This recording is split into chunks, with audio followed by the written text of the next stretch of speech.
જો તમે અમેરિકામાં રહો છો અને તમે સ્ટોરમાં ખરીદી કરવા જઈ રહ્યા છો અને હવે ત્યાં જઈને જે થઈ રહ્યું છે તે બધા એનઆરઆઈને જાણવું ખૂબ જરૂરી છે.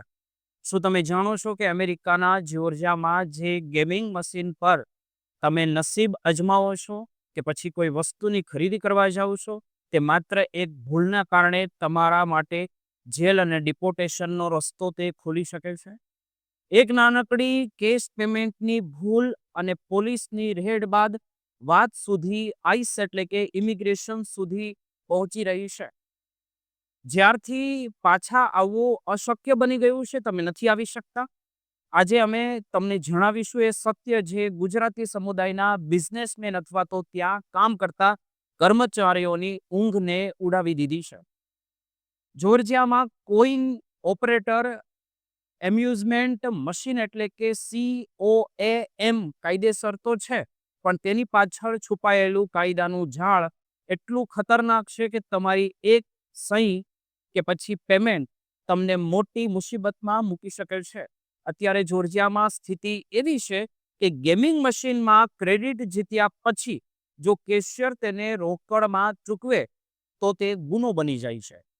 કાયદા મુજબ માત્ર ગિફ્ટ કાર્ડ કે પછી નોન કેશ વસ્તુઓ જ આપી શકાય છે, પણ જો આ નિયમ તૂટ્યો તો તેને ફેલોની માનવામાં આવે છે. વર્ષ 2025માં જોર્જિયામાં બ્યુરો ઓફ ઇન્વેસ્ટિગેશન એટલે કે GBI ખૂબ જ કડક વલણ અપનાવ્યું છે અને ઠેર ઠેર દરોડા પાડીને ધરપકડનો સિલસિલો તેમણે શરૂ કર્યો છે.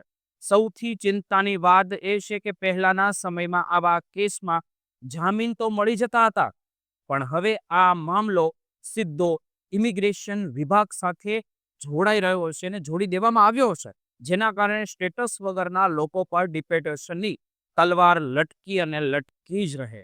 ડિસેમ્બર 2025માં એક કિસ્સા સામે આવ્યો છે, જેમાં એક ગુજરાતી મહિલા કે જે સ્ટોરમાં કેશિયર તરીકે કામ કરતી હતી, તેની ધરપકડ કરવામાં આવી છે.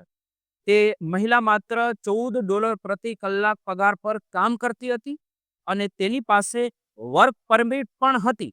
છતાં ગેમિંગ મશીનમાં કેશ પેમેન્ટ વિવાદમાં તેને જેલમાં જવું પડ્યું છે. આ ઘટનાના બાદ ગુજરાતી સમુદાયમાં એટલો ડર ફેલાયો છે કે ઘણા લોકો કામ છોડીને બીજા સ્ટેટમાં ભાગી રહ્યા છે. બીજી તરફ વોર્નર રોબિન્સમાં 16 ડિસેમ્બર 2025ના રોજ એક ભયાનક શૂટિંગની ઘટના પણ બની છે, જેમાં ગેમિંગ મશીનના પૈસા બાબતે થયેલા વિવાદમાં એક ગ્રાહક મહિલાએ કેશિયર પર ગોળીબાર કર્યો હતો. આ ઘટનાએ પોલીસને વધુ કડક બનાવી દીધી છે અને તે બધી જ વસ્તુ ઇમિગ્રેશન સાથે જોડી દેવામાં આવી છે. હવે ગેમિંગ મશીન રાખતા સ્ટોર પર નજર રાખવામાં પણ આવી છે. માત્ર જોર્જિયામાં જ નહીં પણ ફ્લોરિડામાં પણ આવા દરોડા અનેક ગુજરાતીઓના નામે સામે આવ્યા છે અને કેટલાક તો ડિપોર્ટ પણ કરી દેવાયા છે. અને કેન્ડુકીમાં પણ નવો જે કાયદો આવી રહ્યો છે, જેમાં ટોબેકો વેચવા માટે ખાસ લાયસન્સ પણ લેવું પડશે, જેની સીધી અસર ગુજરાતી ઓનરના બિઝનેસ પર પડી રહી છે. સાઉથ કેરોલાઇનામાં પણ ડ્રગ્સ અને ક્રાઇમ વિરુદ્ધની ઝુંબેશમાં તપાસ વધુ કડક અને તેજ બની ગઈ છે. આ બધી પરિસ્થિતિ જોતા હવે સ્ટોર માલિકો કેશ પેમેન્ટને બદલે ક્રેડિટ કાર્ડ કે અન્ય કોઈ સુરક્ષિત રસ્તાઓ શોધી રહ્યા છે.